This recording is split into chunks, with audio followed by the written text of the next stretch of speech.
¿Qué dice la Biblia sobre el sexo antes del matrimonio? La Biblia está llena de información sobre el sexo, y aunque no lo creas, Dios piensa que es una gran idea. ¿Y por qué no habría de hacerlo? Él lo inventó. Pero, al igual que no sería prudente patinar sobre hielo en un lago en pleno verano, tampoco es prudente tener relaciones sexuales con alguien que no sea tu esposa. ¿Por qué? Hay un montón de razones prácticas y de sentido común que tienen consecuencias importantes. Algunas consecuencias incluyen la posibilidad de embarazo, adquirir o compartir una enfermedad de transmisión sexual, y la más subestimada pero posiblemente la más impactante son los problemas emocionales con los que los adolescentes sexualmente activos luchan y llevan a su matrimonio. ¿Dice la Biblia que el sexo prematrimonial es malo? Aunque no encontrarás esa frase específica utilizada en la Biblia habla repetidamente de inmoralidad sexual o pecados sexuales. Estas referencias al sexo se refieren a cualquier actividad sexual fuera del matrimonio, así que si estás teniendo sexo o pensando en tenerlo, sin estar casado, Dios quiere que dejes de hacerlo. Algunos de los lugares donde puedes encontrar estos versículos son Hebreos 13, 4:1 Tesalonicenses 4, 3-4:1 Tesalonicenses 4, 7:1 Corintios 6, 18-20 Colosenses 3, 5. Un amigo de los Países Bajos compartió algunos otros versos estupendos sobre este tema, en Cantar de los Cantares 2, 7, Cantar de los Cantares 3, 5 y Cantar de los Cantares 8, 4. Hay una fuerte advertencia contra las relaciones sexuales prematrimoniales cuando dice, no excites ni despiertes el amor hasta que lo desee. En otras palabras, guarda el sexo para el matrimonio. Dios no está en contra del sexo. Lo diseñó para que fuera tan intenso, tan excitante, tan memorable, tan divertido, que quiere que lo compartamos con una sola persona, nuestra futura esposa. Así que si aún no has tenido sexo, sigue esperando, te alegrarás de haberlo hecho. Si ya has tenido sexo, habla con Dios sobre ello. Él quiere perdonarte y darte un nuevo comienzo. Puedes empezar de nuevo hoy, ahora mismo. Habla con Dios, Él está esperando y dispuesto a perdonarte. ¿Por qué? Porque te ama. Sigue haciendo preguntas y buscando la ayuda de Dios, Él tiene todas las respuestas. Hebreos 13, 4 dice, el matrimonio debe ser honrado por todos, y el marido y la mujer deben mantener su matrimonio puro. Dios juzgará como culpables a los que participen en pecados sexuales. ¿Cuáles son algunas maneras en que el matrimonio puede ser honrado por todos? ¿Cuáles son algunas de las maneras en que un esposo y una esposa pueden mantener su matrimonio puro? ¿Qué se entiende por pecados sexuales? 1 Tesalonicenses 4, 3,4,7 dice, Dios quiere que seáis santos y que os apartéis de los pecados sexuales. Él quiere que cada uno de ustedes aprenda a controlar su propio cuerpo de una manera que sea santa y honorable. Dios nos llamó a ser santos y no quiere que vivamos en pecado. ¿Qué significa ser santo? ¿De qué pecados sexuales quiere Dios que nos alejemos? ¿Cuáles son las formas prácticas de controlar nuestro cuerpo? ¿Qué significa no vivir en pecado?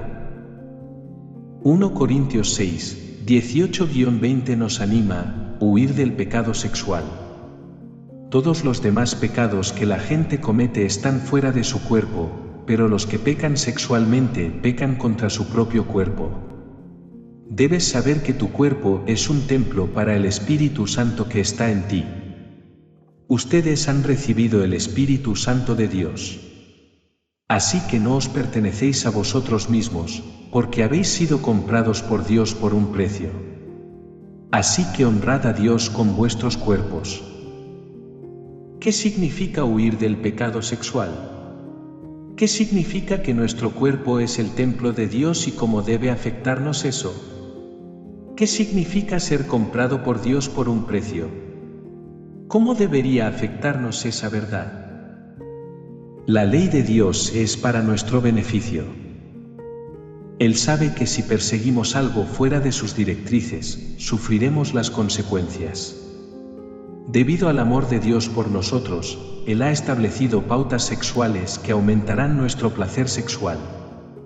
Sí, cuando un esposo y una esposa hacen las cosas a la manera de Dios, pueden disfrutar de un gran sexo. Y así, hasta que te cases, Dios quiere que lo persigas y lo ames, y que honres y ames a tu novia actual y a tu futuro cónyuge esperando a tener sexo hasta que te cases.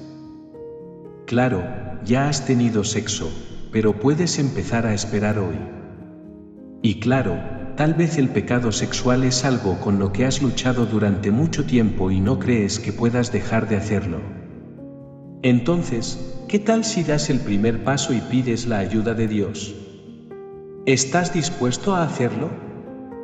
Y luego, ¿qué tal si das el siguiente paso y le pides a un amigo que ore contigo y te anime? Puede que incluso tengas que romper con tu novia. No lo sé. Y como no conozco los detalles de tu situación, es por eso que necesitas ser alentado y apoyado por amigos. Escrituras adicionales sobre el sexo y el matrimonio. En cuanto a las cosas de que me escribisteis, bueno le sería al hombre no tocar mujer, pero a causa de las fornicaciones, cada uno tenga su propia mujer, y cada una tenga su propio marido. El marido cumpla con la mujer el deber conyugal, y asimismo la mujer con el marido. La mujer no tiene potestad sobre su propio cuerpo, sino el marido, ni tampoco tiene el marido potestad sobre su propio cuerpo, sino la mujer. 1 Corintios 7, 1-4. Digo, pues, a los solteros y a las viudas, que bueno les fuera quedarse como yo, pero si no tienen don de continencia, cásense, pues mejor es casarse que estarse quemando. 1 Corintios 7, 8-9. Pues la voluntad de Dios es vuestra santificación, que os apartéis de fornicación, que cada uno de vosotros sepa tener su propia esposa en santidad y honor, no en pasión de concupiscencia, como los gentiles que no conocen a Dios, que ninguno agravie ni engañe en nada a su hermano, porque el Señor es vengador de todo esto, como ya os hemos dicho y testificado. Pues no nos ha llamado Dios a inmundicia, sino a santificación. Así que, el que desecha esto, no desecha a hombre, sino a Dios, que también nos dio su Espíritu Santo. 1 Tesalonicenses 4, 3-8. Todo aquel que comete pecado, infringe también la ley, pues el pecado es infracción de la ley. Y sabéis que Él apareció para quitar nuestros pecados, y no hay pecado en Él. Todo aquel que permanece en Él, no peca, todo aquel que peca, no le ha visto, ni le ha conocido. Hijitos, nadie os engañe, el que hace justicia es justo, como Él es justo. El que practica el pecado es del diablo, porque el diablo peca desde el principio. Para esto apareció el Hijo de Dios, para deshacer las obras del diablo. Todo aquel que es nacido de Dios, no practica el pecado, porque la simiente de Dios permanece en él, y no puede pecar, porque es nacido de Dios. En esto se manifiestan los hijos de Dios, y los hijos del diablo. Todo aquel que no hace justicia, y que no ama a su hermano, no es de Dios. 1 Juan 3, 4-10. Y manifiestas son las obras de la carne, que son, adulterio, fornicación, inmundicia, lascivia, idolatría, hechicerías, enemistades, pleitos, celos, iras, contiendas, disensiones, herejías, envidias, homicidios, borracheras, orgías, y cosas semejantes a estas, acerca de las cuales os amonesto, como ya os lo he dicho antes, que los que practican tales cosas no heredarán el reino de Dios. Gálatas 5, 19-21.